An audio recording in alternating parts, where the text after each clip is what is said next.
इस सरकार के शासनकाल में सबसे ज्यादा धर्म का अफीम और धर्म का धंधा धर्म के नाम पे लूटा गया है। मोदी जी के शासनकाल में पूरी तरीके से देश की जनता बदहाल है और जिस सरकार के शासनकाल में टेंटों को उखाड़ा गया है, हम पहलवानों के साथ उसी जंतर मंतर पे दोबारा अपने टेंट को लेके और आंदोलन वहीं से शुरुआत करेंगे।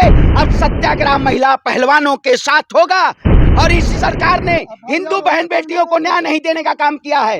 दिल्ली पुलिस बृजभूषण शरण सिंह को गिरफ्तार करने की बजाय देश की बहन बेटियों के ऊपर 6 मुकदमे दर्ज कर रही है। ये तो शर्म की बात है।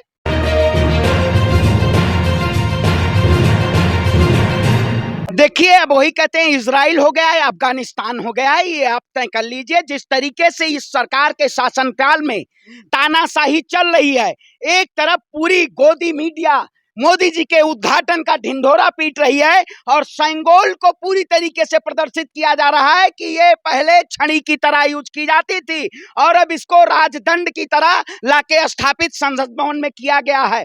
मैं प्रधानमंत्री मोदी जी से कहना चाहता हूं कि राजा अपना भव्य स्वागत कर रहा है और एक तरफ प्रजा के ऊपर लाठी और डंडों से बरसात किया जा रहा है। ये कौन लोग हैं? ये वही लोग हैं, बीजेपी के लोग हैं जो इससे पहले अनुराग ठाकुर ने कहा था गोली मारो सालों को। इनके ही लोग हैं जो ऐसे ऐसे शब्दों का उद्बोधन करते हैं। जब देश की बेटियां मेडल लाती हैं तब ये लोग फोटो खिंचवाने चले जाते हैं और जब देश की बेटियां न्याय की आवाज उठाती हैं तो एक आपको दिखा देता हूं। एक पता नहीं ये पत्रकार हैं, ये खच्चर हैं, इन्होंने क्या लिखा है ये देख लीजिए। मैं इनका नाम नहीं बताऊंगा, हमें इन्हें फेमस नहीं करना है। इन्होंने लिखा है क्या पीरियड मासिक धर्म के दौरान महिलाएं की नई संसद में प्रवेश कर सकती हैं? वाकई में ये पूरी तरीके से अगर आज इनकी घर की परिवार की कोई बहन यहाँ बैठी होती तो क्या ऐसे शब्दों का प्रयोग करते? ये नहीं, धार्मिक आयोजन था तो आप ऐसे किसी मतलब महिलाओं के ऊपर अभद्र टिप्पणी आप कर सकते हैं? अब ये सनातनी पद्धत है, ये सनातनी पद्धत में नारियों को पूजा जाता है, नारियों का सम्मान किया जाता है। इस सरकार के शासनकाल में नारियों को क्या वो लाठी डंडों से पीटा जाता है? आज क्या ये बहन बेटियां हिंदू परिवार से नहीं थी? जो सरकार पाकिस्तान के हिंदुओं के ऊपर जब जुल्म होता है तब ढिंढोरा पीटने लगती है। आज सरकार को क्या हो गया है? आज सरकार को नहीं पता है। आपने देखा होगा महाकालेश्वर कॉरिडोर का भी बहुत बड़ा ढिंढोरा पीटा गया था। थोड़ी सी हवा में जिस तरीके से मूर्तियां खंड खंड हो गई और बीजेपी वाले अभी इकट्ठा करने नहीं गए उनको। ये लोग धर्म के अनुयायी हैं नहीं, ये लोग पूरी तरीके से तांडव करने वाले हैं। मैं कहता हूं पहलवानों के साथ अगर मूर्तियां टूट गई हैं तो उसमें सरकार दोषी है, इसका मतलब आप बताइए। 700 करोड़ का प्रोजेक्ट तो इस सरकार के शासनकाल में सबसे ज्यादा धर्म का अफीम और धर्म का धंधा धर्म के नाम पे लूटा गया है। आपने आज दिल्ली की खबर आप नहीं दिखाएंगे। जिस तरीके से निर्मम तरीके से 16 साल की बच्ची को चाकू से भूंक दिया गया वो नहीं खबर दिखाएंगे आप मोदी जी की बड़ाई दिखाएंगे। मोदी जी के शासनकाल में पूरी तरीके से देश की जनता बदहाल है। मैं पहलवानों के साथ खड़ा हूं और जिस सरकार के शासनकाल में टेंटों को उखाड़ा गया है, हम पहलवानों के साथ उसी जंतर मंतर पे दोबारा अपने टेंट को लेके और आंदोलन वहीं से शुरुआत करेंगे। अब सत्याग्रह महिला पहलवानों के साथ होगा और इसी सरकार ने हिंदू बहन बेटियों को न्याय नहीं देने का काम किया है। पहलवानों पर FIR हो गई है। देखिए, वही कहते हैं जिसके ऊपर पास्को एक्ट के तहत FIR दर्ज है उसको जेल की सलाखों के पीछे नहीं डाला जाता। मैंने अभी वीडियो देखा जिस तरीके से पहलवानों ने केवल एक PSO की मांग की थी, उनके पीछे 5-5 पुलिस की गाड़ियां जा रही हैं। वो महिलाएं पूछ रही हैं बेटियां देश की कि ये क्यों भेजा जा रहा है मेरे पीछे। दिल्ली पुलिस बृजभूषण शरण सिंह को गिरफ्तार करने की बजाय देश की बहन बेटियों के ऊपर 6 मुकदमे दर्ज कर रही है। ये तो शर्म की बात है, पूरी शर्म की बात है। कल जो है छवि धूमिल की जा रही थी क्योंकि कल नए संसद का जो है उद्घाटन किया जा रहा था। देखिए, जरूरत थी कल करने? भारत कृषि प्रधान देश है। किसान के बेटे ही जवान होते हैं, किसान की बेटियां ही पहलवान होती हैं और बिना किसानों की पंचायत के संसद में कैसे पंचायत हो सकती है? ये तो वाकई में किसानों की पंचायत होनी चाहिए थी। लेकिन एक राजा इतना क्रूर हो गया है कि पूरे दिल्ली को किलो से तब्दील कर दिया था, पूरे दिल्ली को किला बना दिया था। ऐसा लग रहा था कि किसी युद्ध योद्धा ने अपने राज और पाट को बचाने के लिए जनता को और प्रजा को जंजीरों में जकड़ दिया है। आप देखे होते जंतर मंतर के चारों तरफ जिस तरीके से बैरिकेटिंग लगी हुई थी और पैदल आवाजाही पे भी रोक थी, वाकई में कल लग रहा था कि ये कहीं ना कहीं इजराइल और अफगानिस्तान है। ऐसा लग रहा था हम आजाद भारत में रह ही नहीं रहे हैं। लोगों की सुरक्षा में था सब कुछ। देखिए, सुरक्षा में मोदी जी के सुरक्षा में था, हमारे सुरक्षा में था।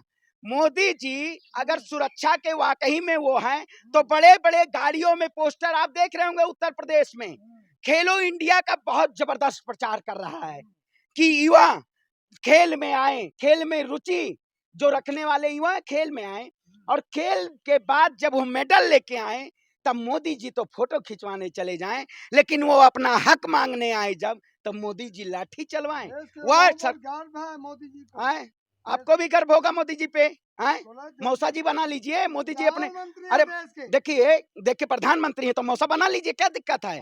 नहीं, आप बताइए, अब जब राहुल गांधी जी अमेरिका जाते हैं, मैं ऐसे प्रधानमंत्री को नहीं मानता जो देश की बहन बेटियों को न्याय न दे पाए, उनके ऊपर लाठी डंडे चलवाए। आप बताइए, प्रधानमंत्री नरेंद्र मोदी जी के नेता राहुल गांधी जब विदेश यात्रा पे जाते हैं तब वो कह देते हैं नानी के यहाँ छुट्टी मनाने जा रहे हैं। तो मोदी जी जो कह रहे हैं नया संसद भवन राष्ट्र को समर्पित किया हूं, तो क्या वो नानी के घर से पैसा लेके आए थे या जनता का पैसा है? जनता के द्वारा पैसा लिया गया है ना, तब संसद भवन नया बना है। ऐसा घर क्या जिस घर में बहन बेटियां खुशहाल ना हो? ये सरकार पूरी तरीके से क्रूर हो चुकी है। इस देश में तानाशाही नहीं चलेगा, महिला पहलवानों का सत्याग्रह चलेगा और दोबारा हम जंतर मंतर पे खड़े होंगे और उनके न्याय और अधिकार के लिए हम इस लड़ाई को लड़ेंगे। आंदोलन खत्म हो गया। दम है कितना दमन में तेरे, देख लिया है देखेंगे। जगह है कितनी जेल में तेरी, देख लिया है देखेंगे। जब गर्दन बगावत कर देना, जब सरकार ही उग्र हो जाए, तब एक शेर बड़ा अच्छा लगता है, आए तलवार तुझे झुकना होगा, गर्दन ने बगावत कर दी है, गर्दन ने बगावत कर दी है। इसलिए ये लड़ाई हम लड़ेंगे और जीतेंगे। आप जिस तरीके से कल आप अगर फोटो वो तस्वीरें देख रहे होंगे तो आपकी रूहें कांप जाएंगी।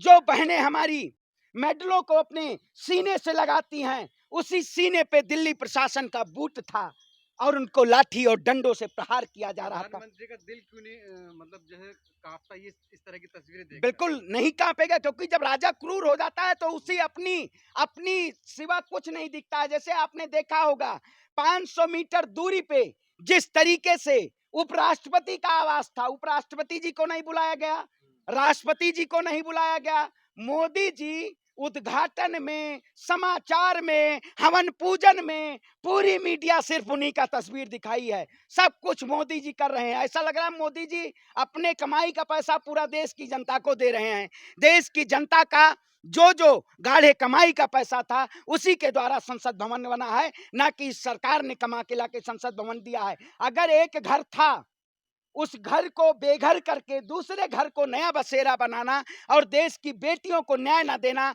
ये लोकतंत्र का मंदिर नहीं कहता है।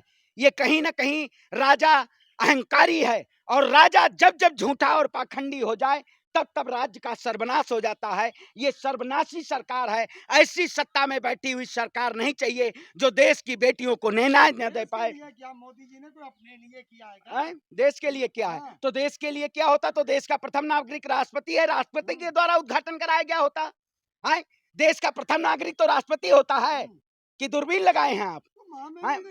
देखिए वही। अच्छा भाई, अब कहते नहीं है जब आप पूरी तरीके से तानाशाही रवैये पे आएंगे तो महामहिम जी तो कहेंगे ही कहेंगे। तो ये सरकार जालिम सरकार है। सत्य परेशान हो सकता है, पराजित नहीं हो सकता है, लेकिन जो लोग ऐसे शब्दों का प्रयोग कर रहे हैं उनके ऊपर FIR होनी चाहिए। जो लोग कह रहे हैं पहलवानों को गोली मारेंगे और आज तो कचरे में भर के फेंके हैं, ऐसा नहीं है। उनके मेडलों को, उनके मेहनत को, उनकी गाढ़ी कमाई पैसे जो उनकी मेहनत है, पैसा तो दुनिया कमा लेती है, लेकिन देश के शोहरत और देश के तिरंगे का मान प्रत्येक व्यक्ति नहीं बढ़ा पाता है।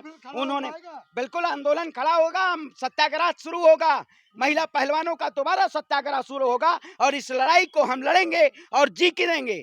ना रुके हैं, ना झुके हैं, ना दबेंगे, ना मिटेंगे। हम पहलवानों के साथ न्याय की आवाज उठाते रहेंगे और न्याय की लड़ाई लड़ेंगे।